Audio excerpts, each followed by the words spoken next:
পত্রিকা আমরা বিভিন্ন নিউজ দেখেছি 5 তারিখের পরে যে এটার টাকা কোথায় গেছে, কি হয়েছে, বাড়তি টাকা। সেটার বালিশ কেনা হয়েছে, এই গল্প কয়েকদিন ধরে পত্রিকায় আসছে, দেখেছি 80,000 টাকা করে বালিশ। ওই বালিশে শুলে ঘুম হবে কিনা এটা আমার একটা চিন্তা। তো 80,000 টাকা বালিশের দাম। আমি ঢাকা এসে পরে বালিশ কেনা হয়নি, বিকজ আমি যে বালিশটা, আমার একটা বালিশের প্রবলেম আছে, আমার বালিশই আমার হতে হবে। আমি লন্ডনে যেটা ব্যবহার করতাম ওটার সাথে করে নিয়ে এসেছি, তো বালিশ আমি কিনিনি ঢাকায়। তবে 1,500-2,000 টাকার বেশি নিশ্চয়ই হবে না। শিমুল তুলা হোক বা যেরকম হোক, 1,500, 2,000, 3,000 টাকা ম্যাক্সিমাম হতে পারে, একটু সুন্দর টুন্দর করে বানালে।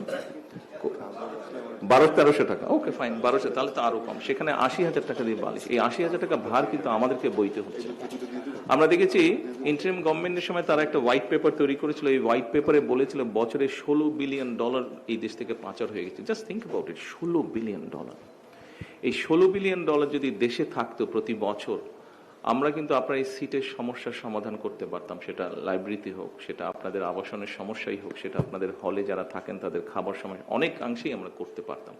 সো প্রতি বছর যদি আপনি 10 বছর ধরেও $16 বিলিয়ন পাচার ধরেন, তাহলে 10 বছরে কত বিলিয়ন ডলার পাচার হয়ে গিয়েছে।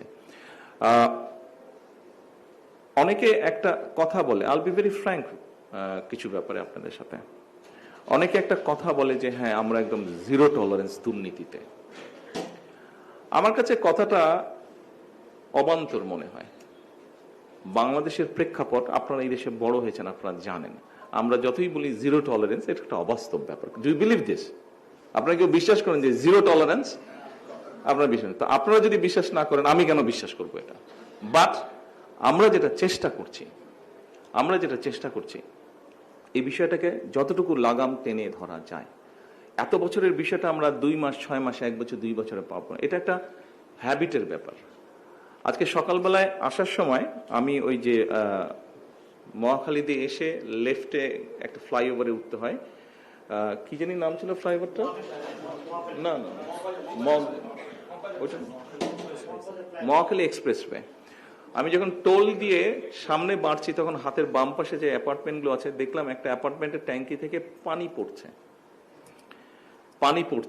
মানে মেশিনটা বন্ধ করেনি, পানিটা পড়ছে, কারো খেয়ালও নেই।